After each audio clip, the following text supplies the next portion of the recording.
할렐루야, 반갑습니다. 오늘 함께 은혜 받으실 말씀은 구약성경 창세기입니다. 창세기 25장 우리 24절에서 26절 말씀 찾으셔서 같이 한 목소리를 읽겠습니다. 창세기 25장 24절에서 26절 말씀 같이 읽겠습니다. 그 해산 기한이 찬즉 태에 쌍둥이가 있었는데 먼저 나온 자는 붉고 전신이 털옷 같아서 이름을 에서라 하였고, 후에 나온 아우는 손으로 에서의 발꿈치를 잡았으므로 그 이름을 야곱이라 하였으며, 리브가가 그들을 낳을 때에 이삭이 60세였더라. 아멘. 할렐루야, 반갑습니다. 저는 오늘 약함이 강점이라는 세 번째 시간으로 야곱의 인물에 대해서 한번 생각해 보았으면 좋겠습니다. 야곱 하면 여러분 뭐가 생각나십니까? 원래 그의 이름은 야곱이었는데 하나님을 만나고 난 뒤로 그의 이름이 바뀌었죠. 이름이 뭘로 바뀌었습니까? 이스라엘로 바뀐 사람이 바로 야곱입니다. 우리는 믿음의 조상 아브라함에 대해서 생각을 해본 적이 있고요. 아브라함으로부터 시작해서 이스라엘이 이제 시작을 하는데, 아브라함의 아들이 누구죠? 이삭의 아들이 누굽니까? 에서와 야곱인데, 하나님은 이 야곱의 허리에서 지금의 어떻게 보면 이스라엘 12지파가 나오도록 하셨습니다. 그러니까 엄밀하게 이야기하면 이스라엘 백성은 야곱으로부터 실질적으로 이루어졌다라고 볼 수가 있습니다. 여러분, 야곱은 태어날 때 어떻게 태어났습니까? 여기 야곱의 이 본문을 보시면 형의 발 뒤꿈치를 잡고 태어났습니다. 여러분, 야곱은 태어날 때 약자로 태어났습니다. 왜냐하면 몇 분 몇 초로 형보다 조금 늦게 나왔습니다. 근데 배 안에서도 리브가의 엄마 태중에서도 막 서로 싸우는 거예요. 그래서 아이가 태어날 때도 아마 형이 먼저 에서가 나가려고 하면 야곱이 잡고, 야곱이 나가려고 그러면 에서가 잡고 막 난리를 부렸을 거예요. 여기 혹시 쌍둥이 나와 보신 분들은 그런 게 있는지 모르겠지만 어쨌든 성경에는 태에서부터 야곱과 에서가 많이 싸웠다 그럽니다. 그런데 결정적인 순간에 에서가 먼저 나와버렸습니다. 그리고 조금 있다가 몇 초 있다가 응애하고 동생이 태어났는데 누굴까요? 야곱인 거예요. 근데 야곱이 억울했는지 그냥 나오지 않고 형의 발 뒤꿈치를 딱 잡고 태어나는 거예요. 근데 이게 우리가 볼 때는 별일 아닌 것 같지만 야곱의 입장에서는 굉장히 억울한 일입니다. 왜냐하면 우리나라도 그렇지만 이스라엘 나라는 장자들이 가지는 특권이 어마어마합니다. 특별히 아브라함의 아들 이삭의 아들로 태어나는 이 후손이 뭘 가지고 되냐면 아브라함에게 주신 하나님의 언약의 상속권을 가집니다. 여러분, 아브라함의 언약 하면 기억나시는 게 있죠.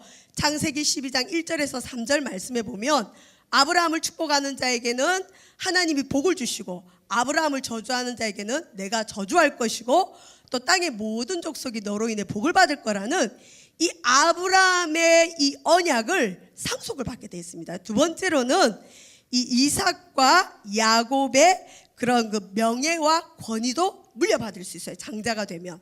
그리고 더 중요한 건 오늘날 사람들도 제일 중요시하는 게 실질적인 재산 분배권도 신명기에 따르면 다른 형제들에 비해서 2배를 받게 됩니다. 그런데 형이랑 차라리 1, 2년 차이가 나든지 터울이 좀 많이 나면 억울하지 않을 텐데, 야곱은 여러분 그 형 에서에 비해서 얼마 늦게 태어난 동생입니까? 쬐끔. 어떻게 보면 조금만 뱃속에서, 엄마 뱃속에서 노력했더라면, 형을 물고 뜯고 싸웠더라면 어쩌면 자기가 장자가 될 수 있었던 사람입니다. 그런데 야곱이 엄마 뱃속에서 진 것 같아요. 그러니까 형이 에서가 먼저 나오고 조금 있다가 야곱이 나왔습니다. 태어나 보니 본인이 동생인 거예요. 형이 조금 빨리 태어났는데 형이 장자인 거예요. 그리고 이 장자들이 누리는 축복이 어마어마한 것을 야곱이 알게 되었습니다. 그러니 이 야곱이 얼마나 억울했겠어요. 엄마 뱃속에서부터 싸움이 시작됐는데 태어나고 보니 자기는 너무너무 억울한 거예요. 그리고 이 이스라엘이나 우리나라나 똑같죠. 이 집에 장남 누구요? 이 가정에 장자가 누굽니까? 하면 항상 아버지가 이 애서를 내세웠을 거예요. 그때마다 야곱은 이 마음이 상했을 거예요. 아, 내가 조금만 일찍 태어났더라면, 내가 우리 형보다 조금 더 빨리 나왔더라면 내가 장자가 될 텐데, 내가 조금 늦게 태어나서 쌍둥이인데 나는 어쩔 수 없이 차자로 태어났구나. 야곱은 살아가면서 성장하면서 자기가 둘째로 태어난 것에 대한 열등감을 굉장히 많이 가지고 태어났을 것입니다. 그리고 그렇게 자랐을 것입니다. 호세아서 12장 3절에는 이런 표현이 있습니다. 야곱은 모태에서 그의 형의 발 뒤꿈치를 잡았고 또 힘으로는 하나님과 겨루되라고 되어 있습니다.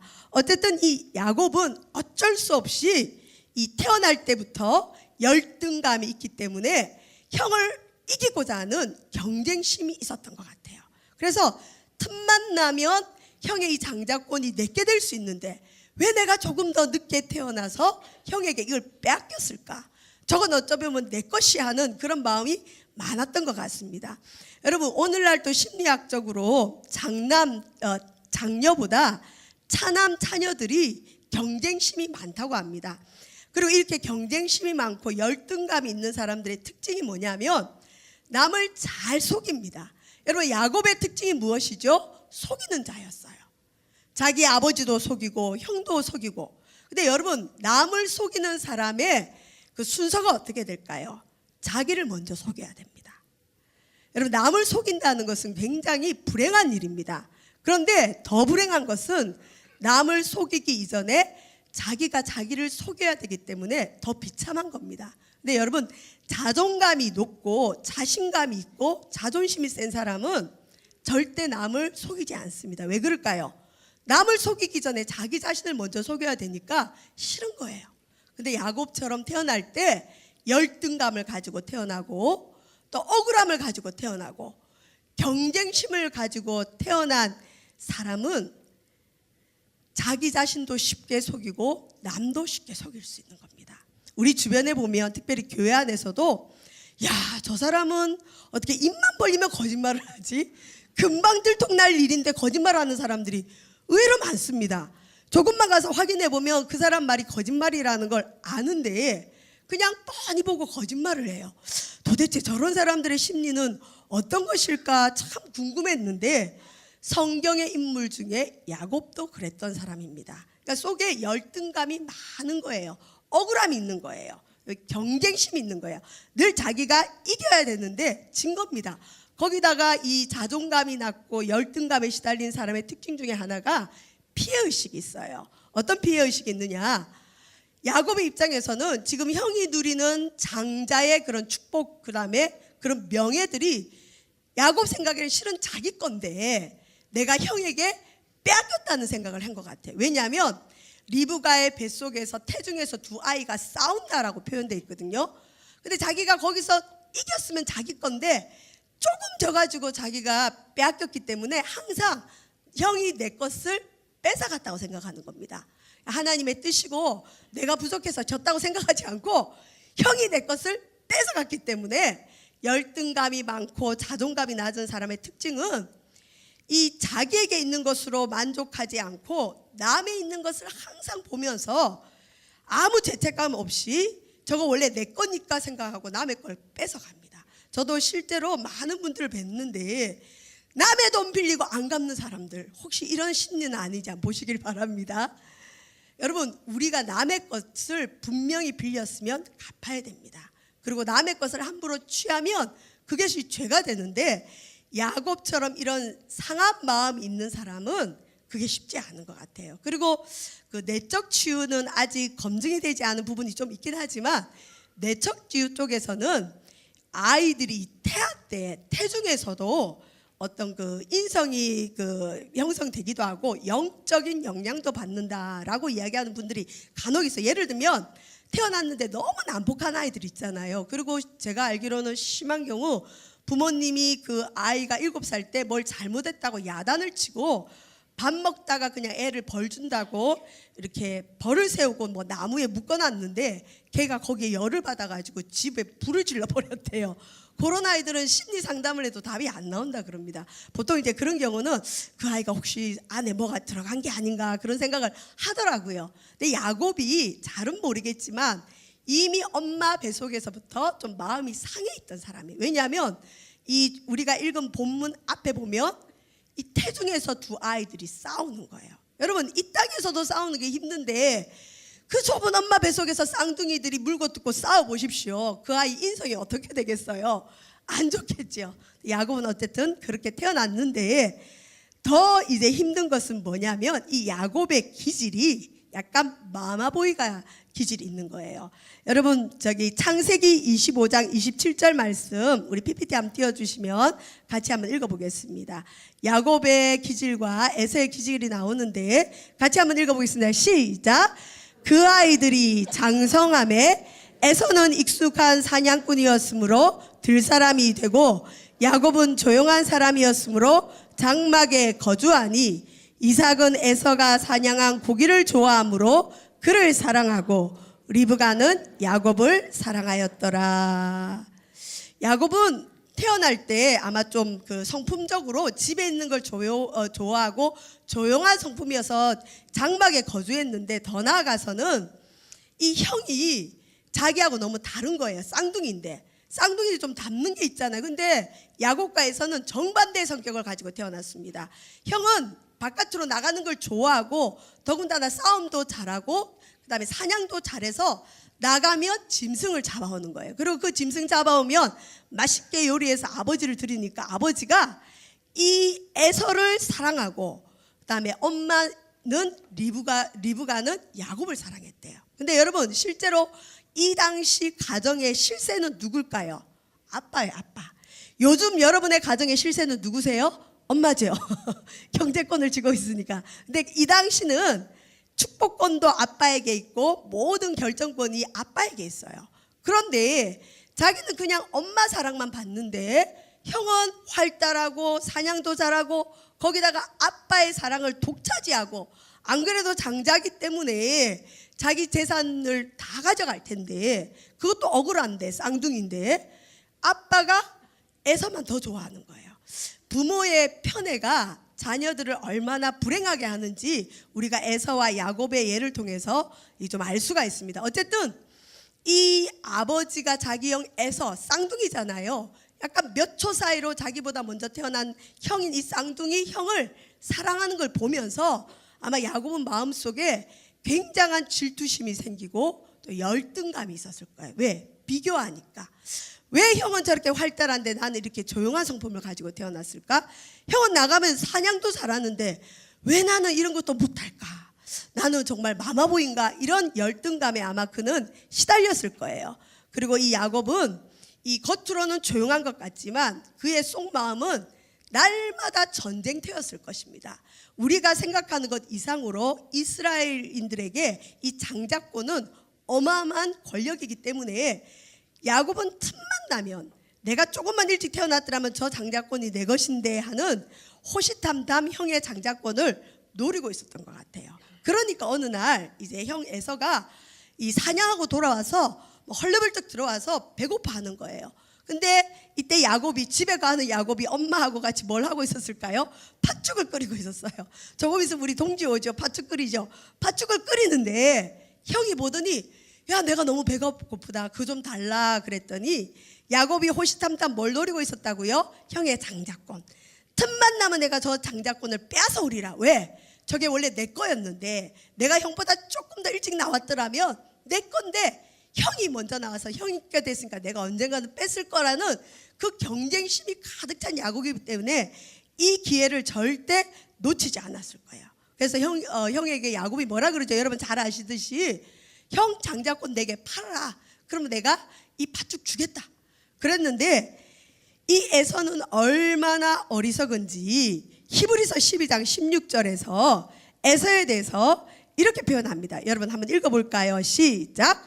혹 한 그릇 음식을 위하여 장자의 명분을 판 에서와 같이 망년된 자가 없도록 살피라. 야곱은 이 장자의 명분을 못 가져서 그렇게 속이 상하고 열등감에 시달리고 날마다 경쟁심에 속이 꿈틀꿈틀 거리는데, 이 에서는 별로 장자의 명분에 관심이 없었던 것 같아요. 그러니까 팥죽 한 그릇에 망령되이 장자의 명분을 판 겁니다. 영적으로 보면 에서는 하나님이 주시는 축복이나 장자들이 가진 그 축복에 별로 관심이 없었던 것 같아요. 그런데 야곱은 하나님이 장자들을 통해서 주시는 그 축복, 자기의 할아버지의 할아버지인 그 아브라함을 통해 주시는 축복, 그 다음에 이 장자가 누리는 영적인 축복에 대해서 늘 사모하고 그 가치를 알고 있었던 사람 같습니다. 그러니까 팥죽 한 그릇에 형 에서에게 장자의 이 명분을 사게 됩니다. 그러고는 야곱은 뭐라 그럴까요? 여러분, 경쟁심이 많고 열등감 많은 사람이 자기가 가지고 싶은 걸 가질 경우 그걸 놓치겠습니까? 절대 놓치지 않겠습니까? 안 놓치겠죠. 야곱이 이제 그때부터 또 노리는 거예요. 왜냐하면 제가 형에게 이 팥죽 한 그릇으로 장자의 명분을 샀긴 샀는데 이건 형하고 자기만 아는 거래잖아요. 근데 아버지 이삭이 자기도 모르는 사이에 형 에서를 불러다가 축복해버리면 그 아버지의 축복의 기도로 형이 축복을 다 받게 돼 있어요. 그러니 야곱은 그 뒤로 아마 잠도 못 잤을 거예요. 그리고 아마 엄마 리브가에게도 신신당부를 했을 거예요. 혹시 아버지가 형에게 장자의 그 축복의 기도를 해줄 때 엄마 가만히 있지 말고 나를 도와주셔야 된다고, 아마 성경에 나와 있지는 않지만 둘이 그 얘기를 내통을 해놨을 거예요. 그러던 어느 날 엄마도 그러니까 호시탐탐 아빠가 무슨 말하는지 들었을 것이고 야곱도 들었을 거예요. 근데 어느 날 보니까 이 리브가와 야곱의 상상대로 아빠 이삭이 에서를 부르는 거예요. 야, 아들아, 내가 언제 죽을지 모르니까 너 나가서 이 고기를 사냥해 와라. 그리고 나를 위해서 별미를 만들어라. 내가 그거 먹고 너에게 장자의 복을 주겠다라는 말을 하필 리브가가 듣습니다.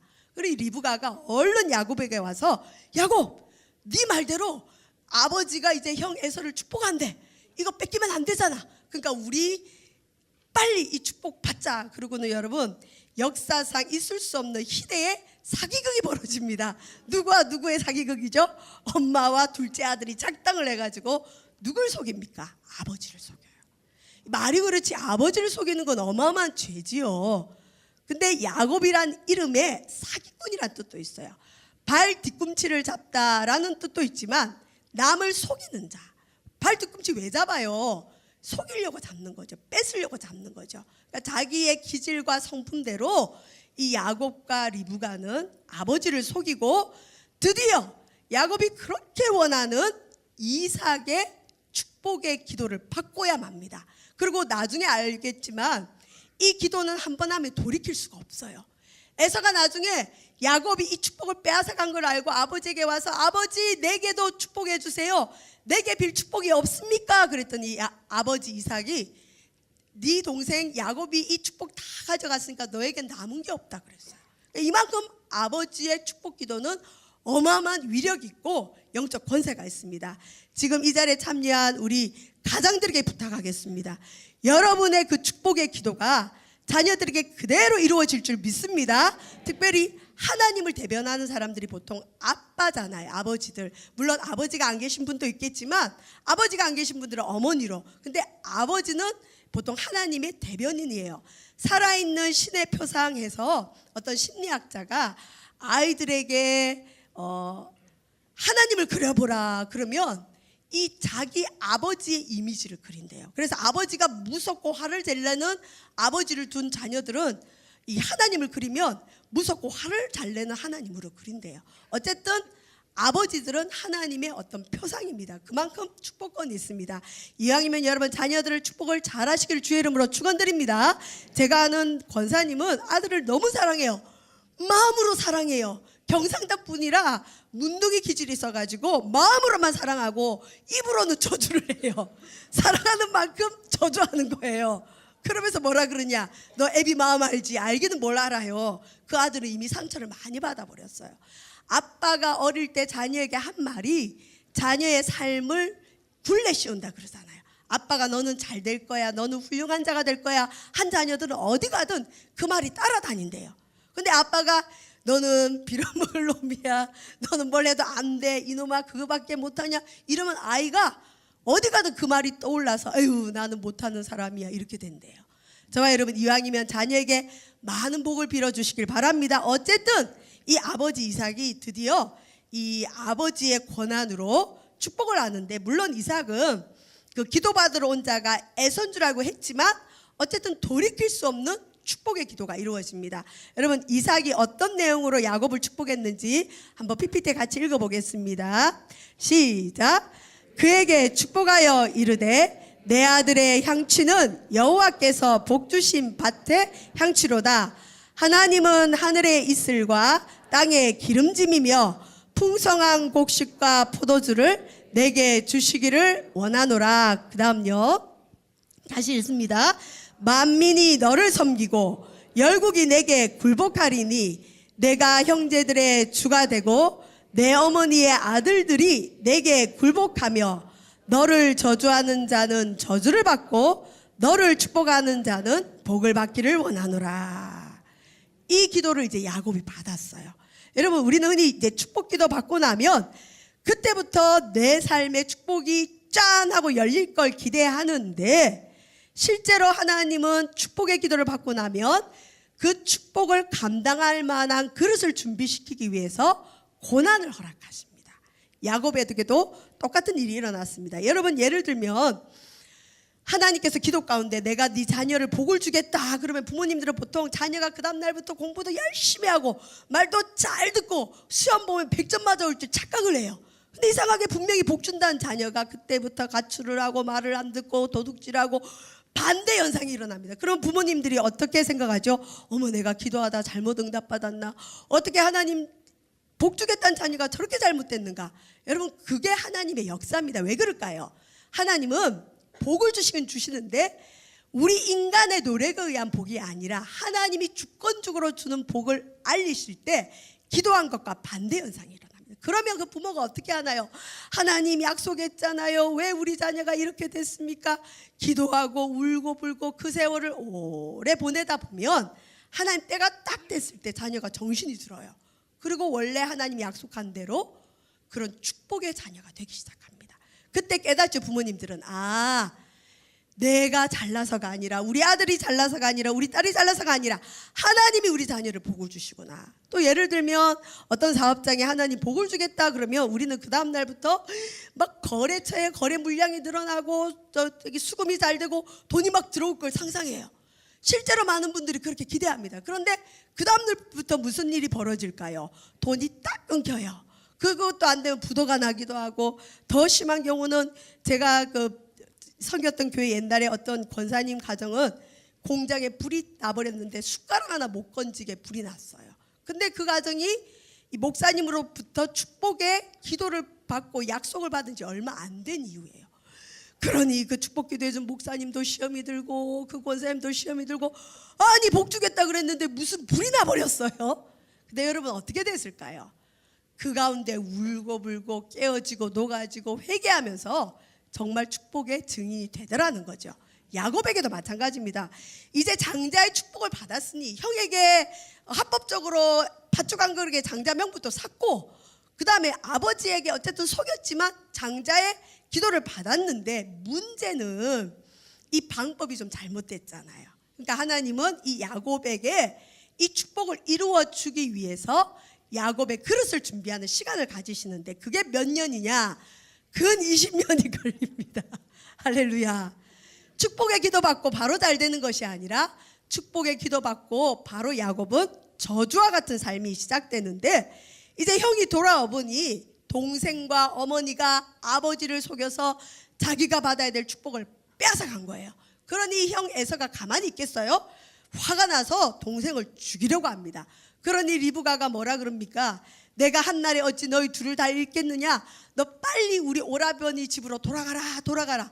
라반이 리브가의 오빠입니다. 그리고 우리가 전에 아브람 얘기를 할 때 아브람의 아버지 그 사람이 하란이라는 곳에서 돌아가셨거든요. 근데 그 라반이 그곳에 살고 있었어요.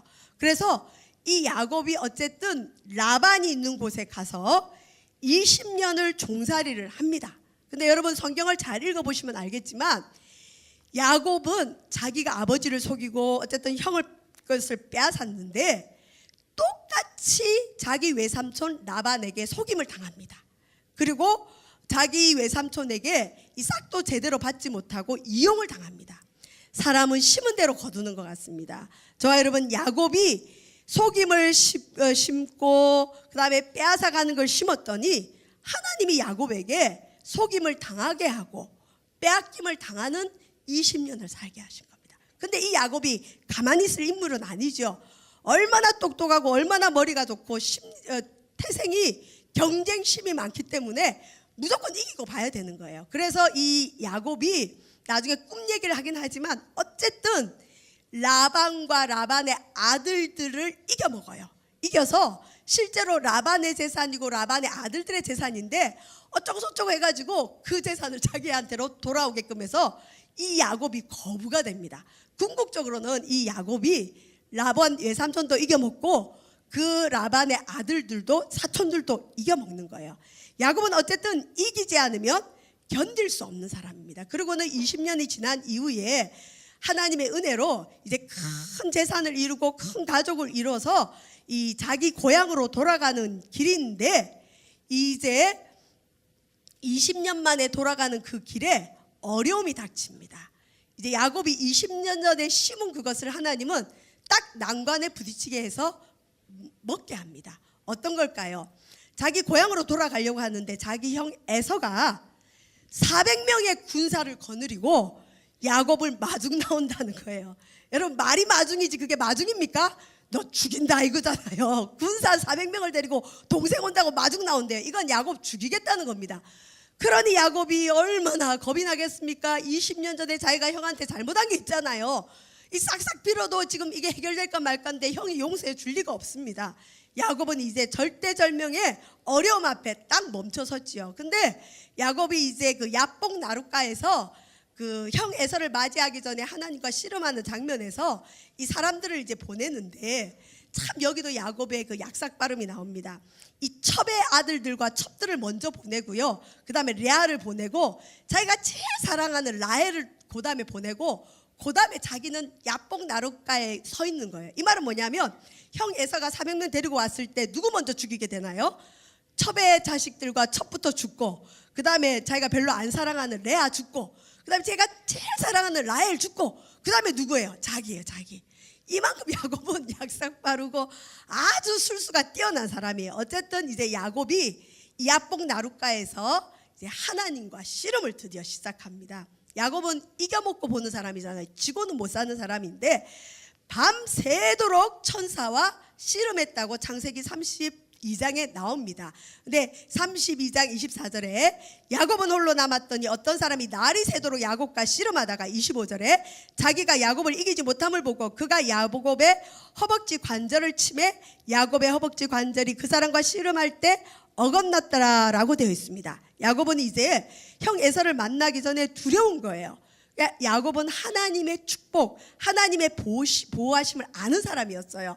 물론 그냥 자기가 가서 싸워도 되는데 하나님이 내게 복을 안 주면 나 이거 못 놓겠습니다. 하나님이 지금 이 밤에 나한테 복을 안 주면 나는 형의 손에 죽습니다. 이걸 야곱이 알았던 거예요. 왜냐하면 그만큼 자기가 잘못했고 그 다음에 에서가 그만큼 힘이 세다는 걸 알았습니다. 근데 그때 26절에 보시면 제가 읽어드리겠습니다. 그가 이르되 날이 세려하니 나로 가게 하라. 야곱이 이르되 당신이 내게 축복하지 아니하면 가게 하지 아니하겠나이다. 천사가 이제 좀 놔. 그냥 나 이제 가야 돼. 날이 세려하니까 가 이랬는데 야곱이 기도의 줄을 안 놓는 거예요. 나는 죽습니다. 이거 놓으면 나 죽습니다. 당신 내게 축복해 주세요. 그때 천사가 무엇이라냐? 네 이름이 뭐냐? 그랬을 때 야곱이 야곱입니다에는 사기꾼입니다 이런 말이 있어요. 28절 우리 한번 또 PPT 5번 한번 읽어볼까요? 자, 천사가 무엇이라고 하면서 이 야곱을 축복하는지 읽어봅시다. 시작. 그가 이르되 내 이름을 다시는 야곱이라 부를 것이 아니요 이스라엘이라 부를 것이니 이는 내가 하나님과 및 사람들과 겨루어 이겼습니다. 드디어 야곱은 이겼습니다. 하나님도 이기고 사람도 이기고 그리고 야곱은 늘 2인자로 살아왔고 열등감에 시달렸는데 어쨌든 하나님이 이기는 자로서 복을 주셨습니다. 우리 인생에는 이 창조의식과 비교의식이 있습니다. 여러분, 하나님이 태초에 이 땅을 만드시고 뭐라 그러셨죠? 보시기에 좋았더라. 그래서 우리 각자에게는 하나님이 보시기에 좋은 것들이 있어요. 물론 타락한 본성이 있고 죄성이 있지만 하나님 우리 각자에게 주신 은사가 있고 달란트가 있고 여러 가지 다양한 모습들이 있습니다. 나는 잘하지만 저 사람은 못하는 게 있고 저 사람은 잘하지만 나는 못한 게 있을 수 있어요. 근데 내가 못하는 걸 바라보고 저 사람 잘하는 걸 바라보는 사람은 아주 불행한 인생을 살아갑니다. 그리고 늘 비교합니다. 하나님, 저 사람은 저게 있는데 왜 나는 이게 없어요? 불행해지기 시작합니다. 근데 여러분, 이걸 처음에 누가 심어준 줄 아세요? 뱀이 심어줬어요. 사단이 심어줬어요. 하와를 꼬드길 때 뭐라고 꼬드겼죠? 야, 선악을 알게 하는 이 나무의 열매를 먹으면 너희들이 하나님같이 지혜로워질 거야. 인간이 하나님 같이 되려고 할 때가 바로 이 죄가 들어오는 순간이고 비참해지는 순간입니다. 인간이 어떻게 감히 하나님과 같이 되겠습니까? 그런데 태초의 인간들은 이걸 도전을 했고 그 도전으로 인해서 인류에게는 비교의식이라는 게 생겼어요. 인간이 아무리 노력해도 여러분 하나님처럼 됩니까? 안 됩니까? 안 돼요. 근데 안 되는 하나님을 바라보면서 하나님처럼 되려니 얼마나 불행하겠습니까? 하나님은 우리에게 창조의식으로 살게끔 부르셨어요. 나만 가지고 있는 장점, 나만이 잘할 수 있는 것, 하나님 나를 보실 때 나를 어떻게 보시는지 그 고유한 눈을 가지기를 원하시는데, 그래서 창조적으로 살아야 돼요. 내가 할 수 있는 것들. 그런데 사단은 우리에게 비교의식을 자꾸 줍니다. 야, 저 옆집은 사업도 잘 되잖아. 옆에 애는 공부도 잘하잖아. 근데 너네는 그게 뭐야? 너는 기도도 못하잖아. 여러분, 특별히 기도할 때 비교의식을 버리시길 주의 이름 축원드립니다. 실제로 그런 일이 있었대요. 어떤 그 붕해를 하는데 어떤 할아버지가 귀가 잘 안 들렸나 봐요. 그리고 주여라는 말도 잘 몰랐나 봐요. 근데 그 목사님께서, 부흥 목사님께서, 여러분 기도 못하면 주여라도 외치면 하나님 응답하십니다, 하나님이 만나주십니다 그랬는데 이 할아버지가 아멘 한 거예요. 그리고 다 집에 돌아갔는데 그 할아버지 혼자 남아서 뭐 어떻게 기도했을까요? 귀가 얻으니까 주여를 뭐로 들었느냐? 주겨로 들은 거예요. 주겨. 그래, 주겨만 해도 하나님이 날 만나주시. 그러고 밤새 죽였는데 어떻게 했을까요? 하나님을 만났대요. 진짜예요. 여러분, 기도할 때 말이 필요 없어요. 하나님 앞에 내 진심을 다하면 하나님 우리를 만나신 바 됩니다. 근데 기도할 때 왜 못합니까? 옆에 사람 기도가 들립니다. 그리고 의식이 돼요.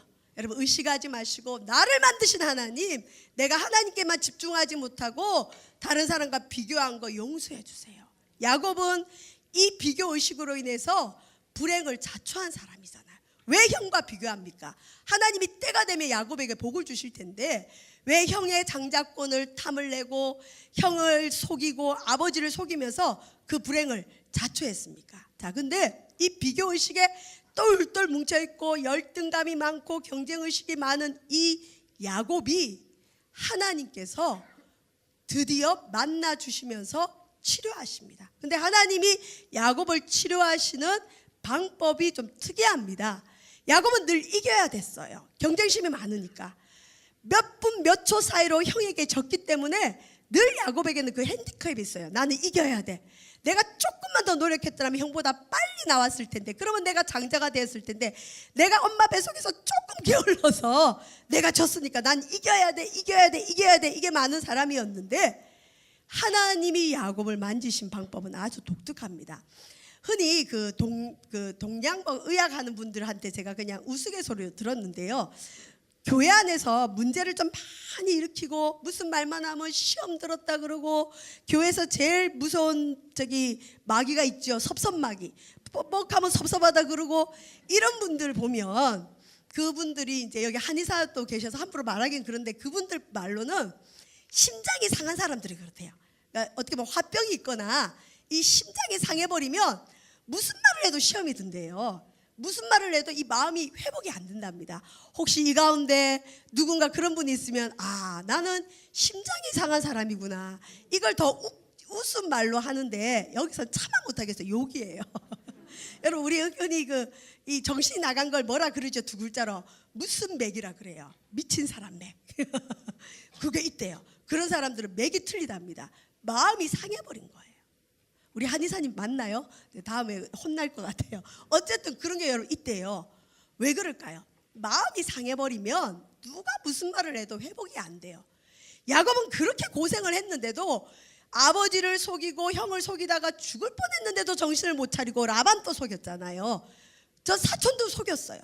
그러고는 하나님 앞에 이제 속일 수 있으니까 하나님을 이겨먹으려 했는데 하나님이 야곱을 치유해 주시는 방법은 하나님이 져주셨어요. 어떻게 사람이 하나님과 겨루어 이깁니까? 근데 네가 하나님과 사랑과 더불어 이겼다. 그래 야곱 네가 이겼다. 우리 어릴 때 그 부모 아버지들이 아이들과 막 특히 남자아이들과 레슬링 막 하잖아요. 근데 실제로 아버지가 힘이 없어서 져요? 아니죠. 아들에게 힘 실어줄 때 이불로 져주면서 그래 네가 이겼다 그러죠.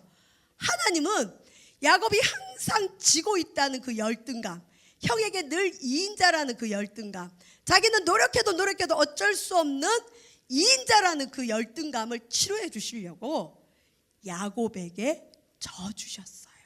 이게 하나님이 우리를 만나시는 방법입니다. 그런데 하나님이 야곱에게 복을 주시는데, 져주시면서 복을 주시는데 야곱 쪽에서도 대가가 있습니다. 어떤 대가가 있죠?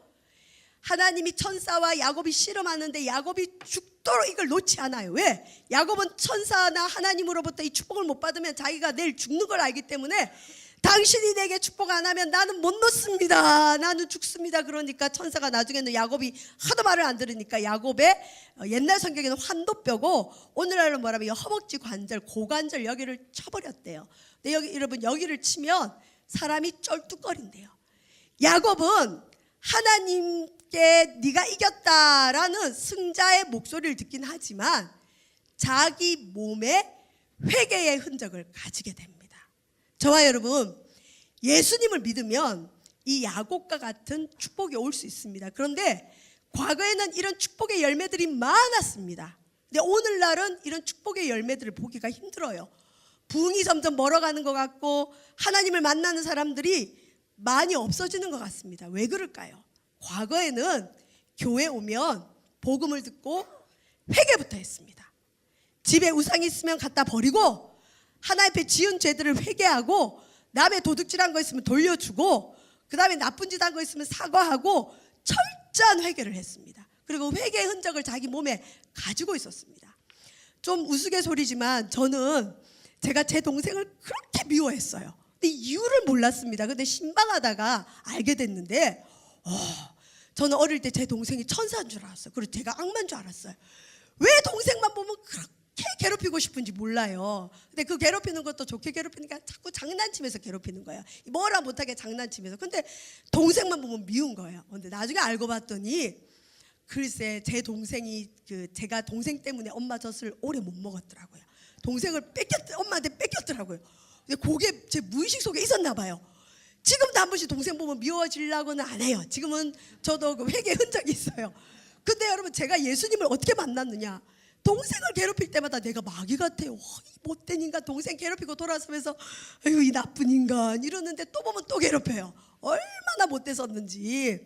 근데 제가 예수님을 만났잖아요. 그리고 제일 많이 회개한 게 동생 괴롭힌 거였어요. 그리고 얼굴이 바뀌었어요. 그리고 집에 돌아왔더니 우리 동생이 제가 바뀐 거 보고 예수 믿었다는 거 아니에요. 근데 은혜가 충만할 땐 동생을 안 괴롭혔어요. 보면 마음이 그냥 괜찮았는데 은혜가 떨어지니까 또 괴롭히는 거예요. 제가 죽도록 얘기했는데 또 그러는 거예요. 또 여러분 그 무의식이 무서운 거예요. 저는 요 근래 알았지 제가 왜 그렇게 미워했는지 몰랐어요. 어릴 때 엄마를 동생한테 뺏겼다는 이게 엄청나게 있었던 것 같아요. 그래서 막 괴롭혔는데 제가 제 나름대로 회개의 흔적을 가졌습니다. 동생을 괴롭히고 돌아서면 옛날에는 아유 이 나쁜 것 이러고는 이렇게 말았는데 괴롭히고 돌아서서 집에 제 방에 가서 생각해보고 아 이거 내가 잘못했어. 그러면 가서 사과해요. 미안해. 언니가 또 죄를 지어서 미안해. 그러면 동생이 알았어 가 그러거든요. 그리고 또 괴롭혀요. 또 미안하다 그러고. 여러분 그걸 몇 번 했을까요? 지겨울 정도로 했어요. 근데 어느 순간에 동생이 그러는 거예요. 이제 그만하라고. 그게 더 얄미워 그러는 거예요.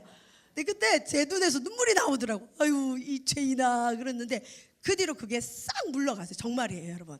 한번 해보세요. 여러분, 자기가 통제하지 못하는 죄성들은 깊은 회개가 있어야 되고 행위도 따라와야 됩니다. 근데 오늘날 회개 열매가 없고 회개 흔적이 없어요. 야곱은 이 사기꾼 기질, 열등감 많고 경쟁심 많고 남을 속이려는 이 죄성을 해결받는데 환도뼈가 부러졌습니다. 실은 예수 믿고 여러분 가정에 간혹 재산이 다 날아가고, 예수 믿어서 좋긴 한데 재산이 다 날아가고 어려움이 오는 경우가 있어요. 그게 어떻게 보면 회개의 흔적입니다. 그거 있어야 돼요.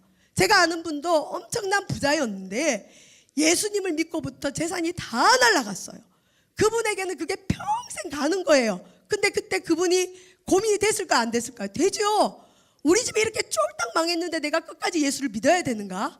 그리고 주변에서도 네가 종교 바꿔서 신을 바꿔서 이런 어려움을 겪었다고 조롱하는 거예요. 근데 그분은 어떻게 했을까요?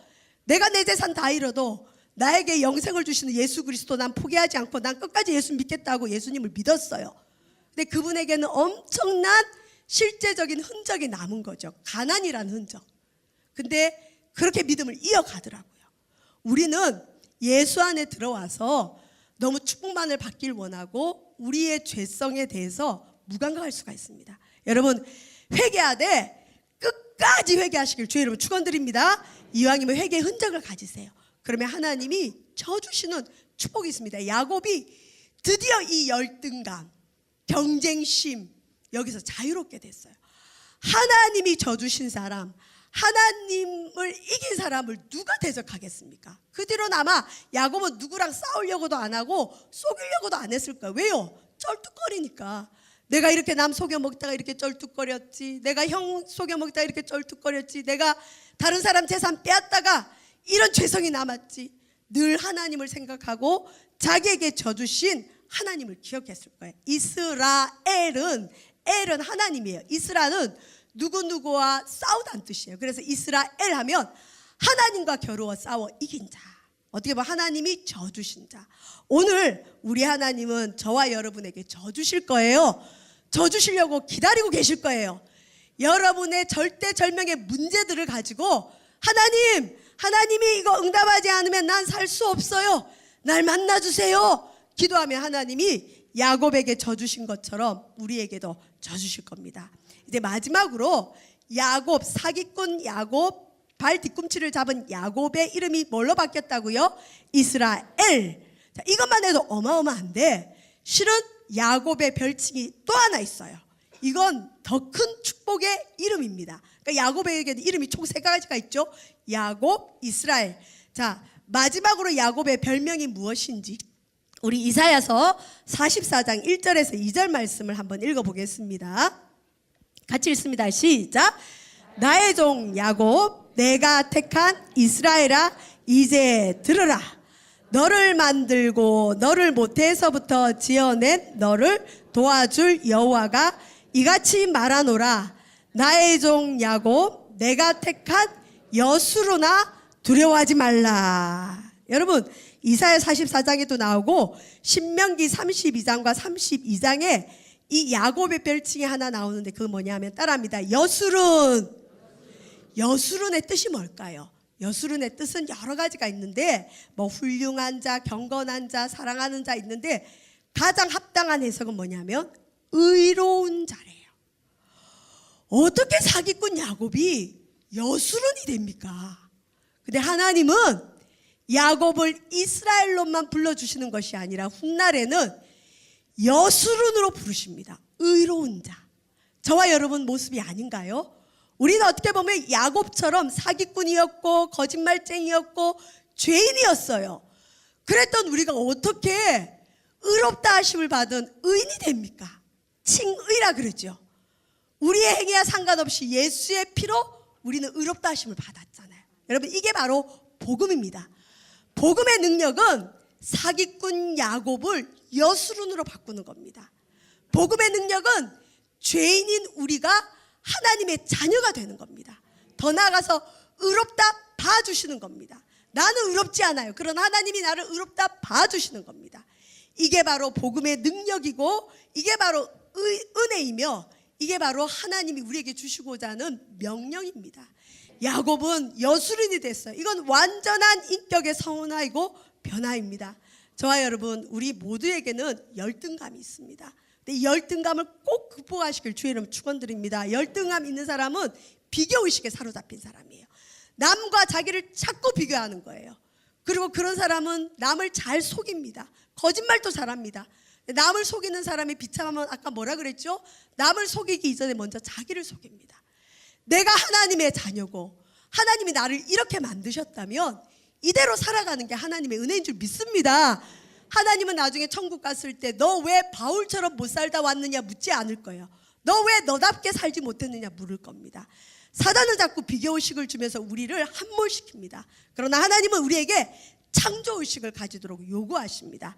열등감은 반드시 극복해야 될 우리의 상처입니다. 그리고 또한 경쟁심도, 선의의 경쟁은 좋지만 지나친 경쟁심으로 인하여 다른 사람과 싸우게 되고 불화하게 되는 건 하나님 우리에게 주시는 마음이 아닙니다. 그런데 야곱은 자기의 이 약점을 자기도 어쩌지 못했어요. 이 죄성 앞에 여러분 뭘 했습니까? 회개. 하나님을 붙들고 늘어졌어요. 어떻게 보면 회개도 아니죠. 축복해달라고 끝까지 붙들고 늘어졌는데 하나님은 회개까지 시킨 겁니다. 저와 여러분, 이 밤에 주님 만나시길 바랍니다. 주님 만나면 우리의 약점도 극복이 되고 야곱을 그렇게 괴롭혔던 열등감과 경쟁심이 이스라엘이 되는 디딤돌이 되었습니다. 저와 여러분을 괴롭히는 약점은 무엇가 있습니까? 우리의 약함은 무엇이 있습니까? 그게 바로 하나님이 우리를 만나시는 디딤돌이 될 줄 믿습니다. 어떤 분은 건강에 어려움이 있을 수 있고, 어떤 분은 저처럼 남을 괴롭히는 나쁜 습관이 있는 사람이 있을 수 있고, 어떤 분은 돈의 문제에 매여 있는 분이 있을 거예요. 그냥 무엇이든 주 앞에 씨름하십시오. 우리 꿈의 교회 이 본당이 야뽕 나룻강가가 되어서 이곳에서 주님과 씨름해서 하나님의 얼굴을 보고 하나님이 이제 됐다, 내가 너한테 져줄게 그런 축복이 넘쳐나기를 주의 이름으로 부탁을 드립니다. 기도하겠습니다. 하나님, 야곱은 태어날 때부터, 아니 엄마 뱃속에서부터 열등감과 경쟁심으로 똘똘 뭉친 죄성이 많은 사람이었습니다. 이 야곱은 그 죄성대로 살다가 하나님을 만나면서 이스라엘이 되고 이제는 하나님께서 의롭다 봐주시는 여수론이 되었습니다. 우리 또한 주님 허물과 죄로 죽었던 죄인이었는데 예수의 피로 의로운 자로 인쳐주심에 감사함을 드립니다. 우리가 예수 안에 들어와서 우리의 죄성으로 인하여 씨름한 적이 있습니까? 우리에게 회개의 흔적들이 있습니까? 이 밤에 하나님과 씨름하게 도와 주셔서 회개가 이루어질 뿐만 아니라 하나님이 저주시는 놀라운 축복이 넘쳐나게 도와 주시옵소서. 우리 가운데 마음이 상한 자를 주님 고쳐주시고, 이 나라 민족이 너무나 마음이 상해져 있습니다. 주님, 국민들의 온 마음이 상한 마음이 되어버렸습니다. 주님, 복음으로써 이 나라 민족을 고쳐 주시옵시고 우리의 상한 마음도 고쳐 주셔서 죄악의 길로 가지 않도록 인도하시고 사단의 도구 되어지지 않도록 도와 주시옵소서. 감사드리며 예수님 이름으로 기도합니다. 아멘. 우리 오늘 말씀을 생각하면서 마음이 상한 자를 고치시는 주님 찬송하시면서 우리 준비하신 예물 하나님께 드립니다.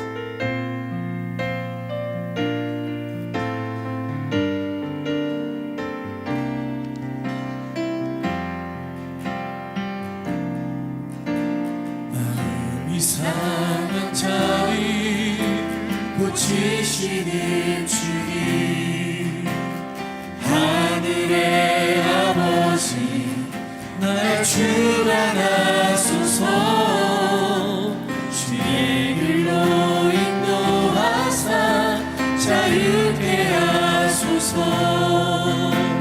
새 일을 행하사 부게 하소서. 의의 주를 목이 나르니 성령의 기름 부소서. 의의 주를 목이 나르니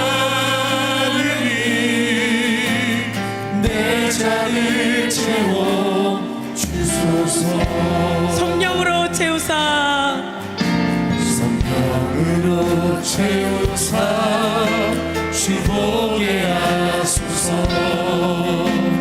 주의 임재 속에 은혜하게 하소서 주 뜻대로 살아가리 세상 끝날까지 나를 잊으시고 새날 열어주소서 위에 주님은 목이 마르니 성령의 기름 부으소서 위에 주님은 목이 마르니 내 잔을 채워 주소서. 기도하겠습니다. 이 시간 마음이 상한 분들 가슴에 손을 얹고 나 스스로도 극복하지 못하는 죄의 문제들, 통제되지 않는 우리의 죄성 있는 마음들, 상한 심령이 있다면 이 시간 주님께서 치료해 주실 줄 믿습니다. 우리 마음에 열등감이 있으면 절대 하나님의 뜻대로 살아갈 수가 없습니다. 하나님, 우리 속에 있는 열등감을 제거하여 주옵소서. 남과 싸워 이기려는 이 경쟁의 마음도 우리를 불행으로 이끌고 갈 수 있습니다. 하나님, 제거하여 주시옵소서. 하나님이 나를 만드신 모습대로 건강한 창조의식을 가지고 하나님 앞에 살아가게 하여 주시옵소서. 주님, 이 밤에 귀한 예물 주께 드립니다. 이 예물 쓰이는 곳에 상한 마음들이 돌아오도록 인도하여 주시옵소서. 드린 손길에 마음 회복을 허락하소서. 예수님 이름으로 기도합니다. 아멘. 우리 마음이 상한 자를 고치시는 주님, 우리 부르시면서 우리 기도회로 나아갑니다.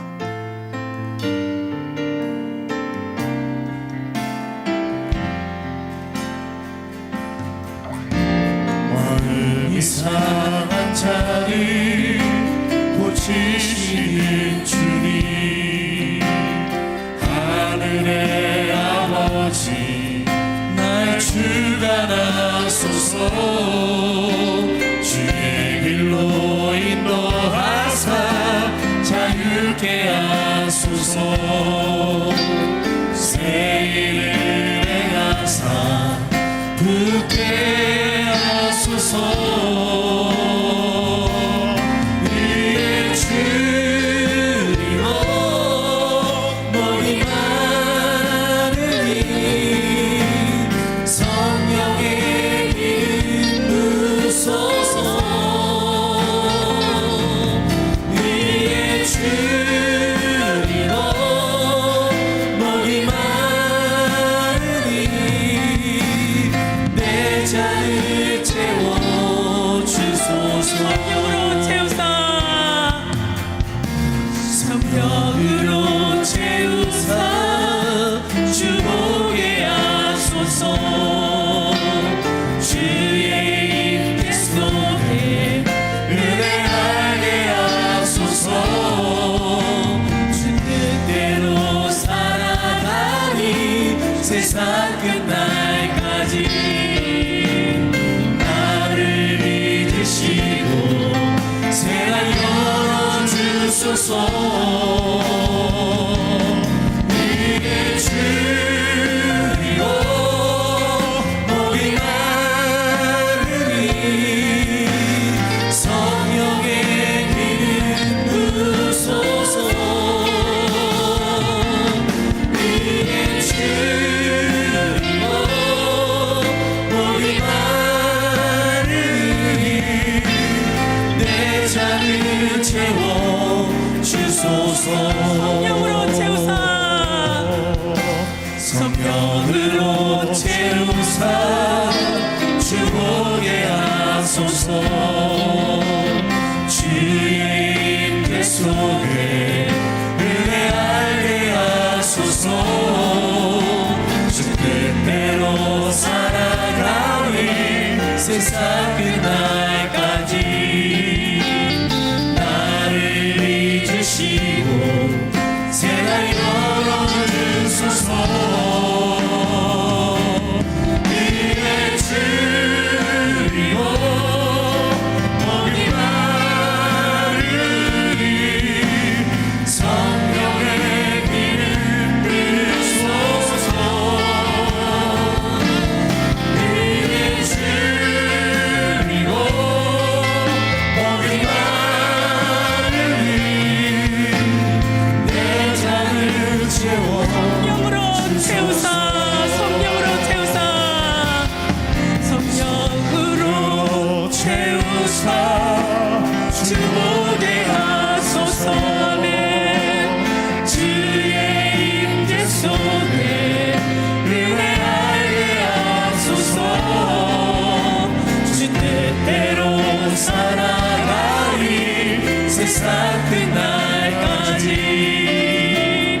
잔을 채워 주소서. 이 시간 눈을 감으시고 우리의 상한 마음에 성령의 기름을 부어 주실 줄 믿습니다. 성령으로 채우셔서 주님 보게 하여 주옵소서. 주의 임재 가운데 주님 은혜 알게 하여 주시옵소서. 야곱처럼 하나님을 만나는 축복을 주시옵소서. 우리의 상한 심령이 복음과 하나님 말씀으로 치유대로 우리 기도하고 돌아오는 주일은 추수감사주일로 우리 온 가족들과 또 특별히 교회의 장결자들을 초청하는 주일입니다. 마음이 상한 자들이 주님께 돌아오게 하여 주옵소서. 이 나라 민족의 사태로 인하여 마음이 상한 자들 촛불 집회로 돌아갈 것이 아니라 하나님께 돌아와야 될 줄 믿습니다. 하나님 마음 상한 자들 주께로 나오게 하여 주옵소서. 주일날 말씀 전하시는 우리 담임 목사님과 말씀의 사역자들 위해 기도해 주시고 영육간의 강건함을 더하여 주시고 이 소망 없는 땅에 소망되는 우리 꿈의 교회 되어지도록 우리 교회와 담임 목사님을 위해 기도하시며 내일은 우리 알파 성령 수행회가 있습니다. 하나님 우리 모든 수행에 참여하는 분들 주님 만나게 하여 주옵소서. 우리 수능날이 얼마 남지 않았습니다. 우리 수험생들의 마음을 붙들어 주시고 저들을 위로하여 주시고 명철을 대해 주시도록 기도하시고 상처와 분노로 얼룩진 이 나라 민족을 하나님만이 치유하실 수 있사오니 주님 치유하여 주옵소서. 우리 주여 삼창 부르시고 합심으로 기도합니다. 주여